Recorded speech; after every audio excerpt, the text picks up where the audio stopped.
I always thought love was supposed to be simple. Two people building a life together, honesty as the foundation, trust as the walls, and intimacy as the roof that kept everything safe. For 8 years, I believed that's what my wife, Claire, and I had. We married young, and I knew her family well.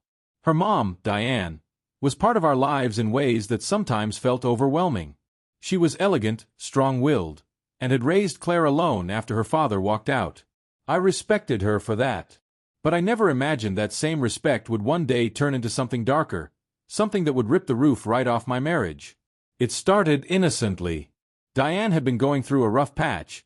She'd lost her job, her health was declining, and she often cried on Claire's shoulder. My wife assured me, "She just needs me right now. She's my mom. You'd do the same if it were your family." I didn't argue. Family is family, and Claire had always been protective of her mother. But soon, the late-night comforting sessions became routine. I'd wake up at midnight, and Claire wasn't beside me. I'd find her downstairs on the couch, holding her mom tightly, whispering things I couldn't hear. Sometimes, they'd stay up until dawn, leaving me to eat breakfast alone before work. At first, I told myself not to be paranoid. A daughter caring for her mother shouldn't trigger suspicion. But then came the looks. The way Diane's hand lingered on Claire's arm too long. The way their eyes held each other as if I wasn't in the room. I brushed it off as my imagination, but the pit in my stomach only grew heavier. One Friday evening, Claire told me, "Mom had a breakdown today. I'll stay with her tonight." She kissed my cheek lightly, almost dismissively, before heading to Diane's bedroom. Something inside me twisted. I couldn't sleep. Around midnight, I walked down the hallway and stopped outside Diane's slightly open door. What I saw burned itself into my memory like fire on paper. There was no crying, no comforting, no mother-daughter embrace of sorrow. Instead, there was passion, raw, forbidden, and impossible to mistake. Claire's lips were pressed hungrily against Diane's, their bodies entangled, hands roaming with the urgency of lovers, not family. Their whispered gasps and soft moans filled the air, shattering everything I thought I knew about my marriage. I froze, my entire body shaking. My wife wasn't comforting her mom. She was consumed by her.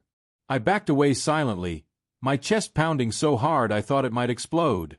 I locked myself in the guest room, replaying the image over and over. The betrayal wasn't just infidelity. It was twisted, tangled in the bloodlines of family.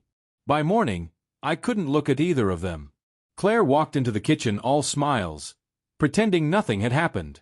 Diane followed, her robe loosely tied, avoiding my eyes. "Are you okay?" Claire asked, pouring coffee. "You look pale." I wanted to scream, to throw the mug against the wall, to demand an explanation. But my voice betrayed me. "I didn't sleep well," was all I managed.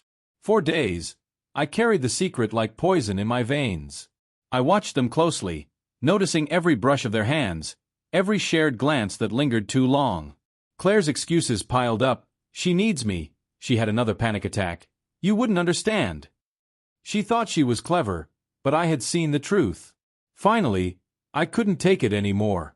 One night, as Claire slipped into Diane's room again, I followed. But this time, I didn't just peek. I pushed the door wide open.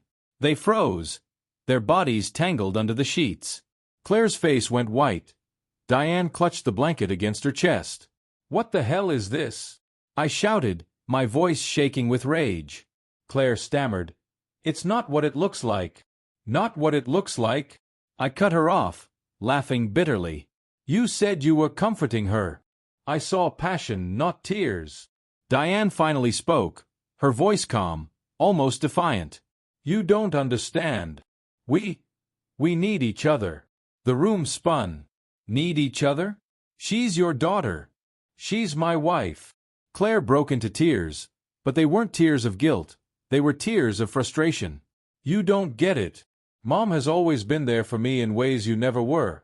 We share something deeper, something you can't touch." Those words gutted me. Deeper? Than marriage vows? Than the life we built together? I packed my bags that night. I didn't care where I was going. I just knew I couldn't stay in that house of lies.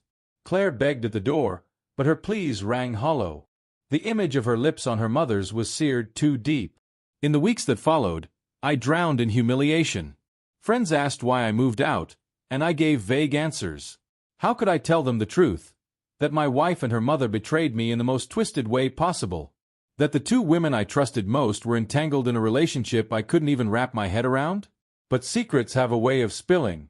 Word eventually spread when one of Diane's neighbors caught them kissing in the backyard. Whispers turned into gossip, and soon, their twisted affair was the talk of the town.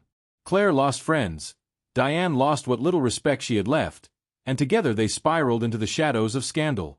As for me, I rebuilt. Slowly, painfully. Every time I thought about love, trust, or family, the memory of that night crept back in. But I also realized something. I wasn't the one who destroyed the foundation of my marriage. They did. And while their passion burned them down, I walked away free. Now, when people ask why I don't believe in second chances, I tell them, because my wife said she was comforting her mom, but I saw passion instead of tears. And that's all they need to know.